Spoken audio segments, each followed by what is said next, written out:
Hey guys, so I mentioned that we would look at these boards at some time in the future, and we're going to do that now. These are all the boards from the Sony DV7000 editing system and the associated DME and what's that, digital multi-effects, and there's a colour correction unit as well to go with this. The whole lot is unfortunately being scrapped because I have no use for it. As I say with a lot of these videos, if you do have use for some of this stuff, please reach out. I'm going to go through these boards relatively quickly because I don't necessarily know how they function or what they do, but I know you guys do want to look at them, and I know you do like looking at lovely old boards like this. I'm not going to dismantle them off of the blades, there isn't any point. There's nothing on the bottom except decoupling capacitors. And what I'm going to do is work through one or two boards per video, and then we'll put these videos out on a regular slot. So anyway, let's get into it. So this is the processor board for the DME, or digital multi-effects, and it's the heart of the DVS7000 system. This is what controls all of the boards in the card cage, handles all the communications, and generally does all the heavy lifting. And it's obvious that this board is split into three halves. So we'll take this daughter card off first, which is a memory card. Identified by the MEM94. I don't know what the capacity is, Sony are unclear about that. And we have a K6T4008C1B. I suspect that's static RAM. We have a lot more on the back there. Let's just bring it a little bit closer. And you can see we've got super caps on there, so this is battery backed RAM, and we've got some wide 74 series devices there, 74 FCT 1624 ATPV. I'll put data sheets up for these up as I find them. We have another board here. So we've come across this type of setup before. Sorry, the camera's going to bounce a bit. We've come across this kind of setup before when we looked at the 68030 board from the control panel itself. We have a dual port RAM, an embedded processor, and these are handling the individual comms channels. So the same high-speed serial comms channels that are used in the control panel are obviously used here. And then we've got a slightly different setup here. These are Hitachi devices with their own instruction set. And then we've got this here, which is actually a 8052 compatible device. And you've got the same setup again. High-speed dual port RAM, except we've got no ROM in here, so we've got an EEPROM, and then we've got that. So I'm not sure why that one is different. I don't know if that's a faster channel or a slower channel than the other ones. And then what I'll do is I will move you and zoom you in on specific sections as we look. So let's go down there. So if we go down here, you're going to be not straight, I'm afraid. And you can see we've got the same setup here. We've got the high-speed dual port memory, we've got the controllers, all separate. So we've got separate crystals, separate power supplies. We have two devices here. These are CXD 82C52s. I don't know what they are, but you've got the same device here. Same device here, and also these are, oh, you can't see, they're off screen. I don't know what these are. They appear to be some kind of programmable array logic.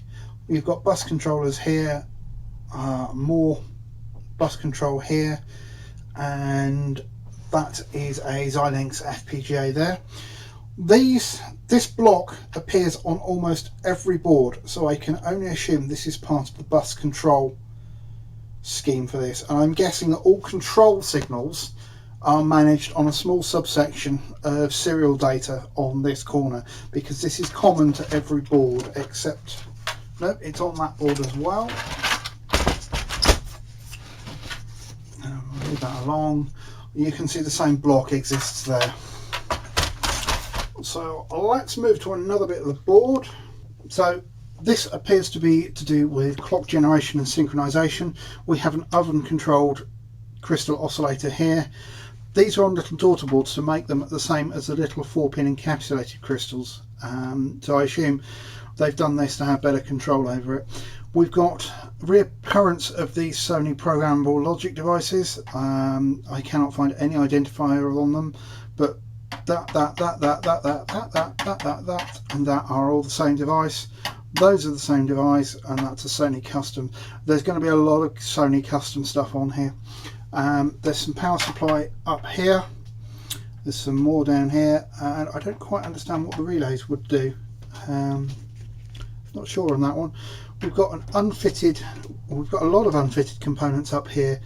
We've got a 50 pin. I wouldn't have thought that would be SCSI, but we've got potentially a SCSI controller IC and more interface logic here, which is tied into that. So possibly the ability to support a SCSI disc wouldn't be out of the question on this. I'd like to move you along again to the business end. So we have a very large FPGA here. We have bizarrely an Intel chip here, and I believe this is a Ethernet controller. We have an ICS chip here. Again, not sure of the function of it, but I'll pop that up on the screen. Then we have an Ethernet socket on the front and the transformer for the Ethernet socket, some diagnostic lights, smaller Altera FPGA, and then our processor, which is a MIPS 4700 as used in the Silicon Graphics Indie workstations. So it packs a little bit of a punch. It's not a slouch, so to speak. Moving over, flip you over, so you look at this side. We have the newer version of the Dallas timekeepers. Now these are awesome because unlike the Dallas ones, you can just, he says, gently put a bit of pressure on them and you can change the battery. You can buy these. I think that's where Dallas were going with these anyway. We've got two ROMs. This is almost certainly, I'd need to double check, going to be running as a 32-bit system. So we've obviously got 16 bits of ROM there, or there could be anything going on with that. We've got flash here as well. I assume they're ROMs. Nope, they are boot ROMs. It does actually say boot on them. We've got more FPGA and we've got more RAM. I'm guessing that will be the same RAM as used elsewhere. GM71VS65163LT5. So we'll find out what that is. Let's just give you a quick close-up of all of this. There we go.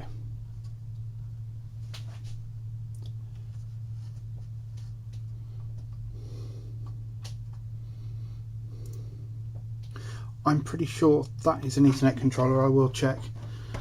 And as far as this board's concerned, that's all there is to it. We've got this daughter board here, which comes from the clock we've got this ribbon here that comes from this clock generation sort of area over to the next board. That board is marked system control. This is the frame buffer and color correction. Now Sony have been really nice with these. Let me move you a bit.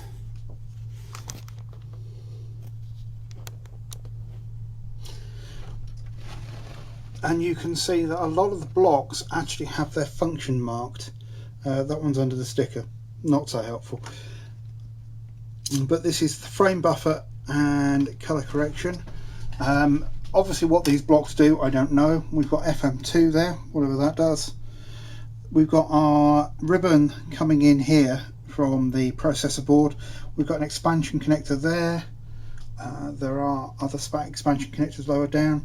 We've got a string of these Sony programmable logic devices again, and more down here. All of these are again more or less the same family. We've got a couple of EEPROMs up there, and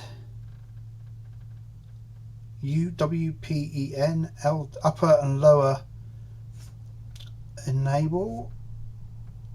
So they may be being used as logic blocks. We've got another block down here marked FM2, and the final block on here I don't think has much in terms of markings. No, but again we've got massive amounts of this custom Sony logic interspersed with bits of 7.4 series. If we look on the daughter board at the back, so we've got that same block here. These chips are the same on almost all of them. We've got fuses and protection here, and we've got this custom Sony logic here. This is almost certainly some form of communication system. Nothing on this board is actually labelled as to what it does. We've got a Linear Technologies power supply, power regulation chip down there, and there's really not much to see on that one. All of the boards are exactly the same. They're extremely well built. They're mounted on a heavy metal chassis. There are a couple of bodge wires on them, but they are the exception rather than the rule. There's been some rework on them, but this is an expensive bit of equipment, and these all came from the BBC, so they will have been maintained. So yeah, that's those two boards. That's basically the start of the system, and then what I'm going to do now is knock out one board per video. Unfortunately, because there's a lot of custom logic on these, we're probably not necessarily going to be able to go too deep into them, but we might see some interesting things in there. You never know. But I'm going to knock through these boards now, and we'll see where we get and what we find. Take care. Bye.